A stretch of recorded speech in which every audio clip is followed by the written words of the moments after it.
தாமரை உருக்கி நூல் எடுத்து தனிப்பசுவின் நெய்யுருக்கி தூண்டா விளக்கரியும் சுப்பையா சந்நிதியில் என்று எழுதியிருக்கிறான். நூலை எந்த தாமரையில இருந்து நூலை எடுக்கணும், அந்த நூலுக்கு எண்ணெய்க்கு திரி போடுறதுக்கு எண்ணெய் ஊத்தணும்ல, அந்த நெய்யை எங்க எடுக்கணும்னா பசு மடத்துல இருந்து நெய்யை வாங்கிட்டு வரக்கூடாது. பல மாட்டு பாலிலிருந்து உருவாக்கிய நெய்யை பயன்படுத்தக்கூடாது.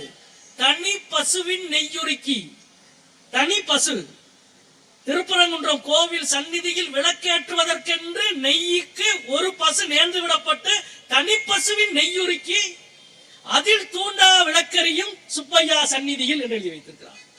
தமிழ் சமூகத்தினுடைய மிக மிக முக்கியமான வரலாற்று உணர்வினுடைய வெளிப்பாடாக திருப்பரங்குன்றம் இருக்கிறது. கார்த்திகைக்கு வழிபடுவது இன்னைக்கு நேற்றைக்கு கிடையாது. தமிழருடைய அறிவு மரபில் கார்த்திகைக்கு மிக மிக முக்கியமானது இருக்கிறது. கார்த்திகை என்பது ஒரு நட்சத்திர கூட்டம். அந்த நட்சத்திர கூட்டத்தில் 6 நட்சத்திரங்கள் பெரிய நட்சத்திரங்கள். அந்த 6 நட்சத்திர கூட்டத்தோடு நிலவு இருக்கிற காலம் கார்காலம், மழைக்காலம். அந்த 6 நட்சத்திர கூட்டத்தோடு சூரியன் இருக்கிற காலம் கோடை காலம், வெயில் காலம். மழைக்காலம் வெயில் காலம் என்பதை சூரியனையும் நிலவையும் வைத்து நாம் கணித்ததாக பலர் நினைக்கிறார்கள். சூரியனையும் நிலவையும் வைத்து கணிக்கப்பட்டதல்ல. கார்த்திகை நட்சத்திர கூட்டத்தோடு நிலவு நேரடியாக இருந்தால் அது கார்காலம், கார்த்திகை நட்சத்திர கூட்டத்தோடு சூரியன் நேரடியாக இருந்தால் அது கோடை காலம்.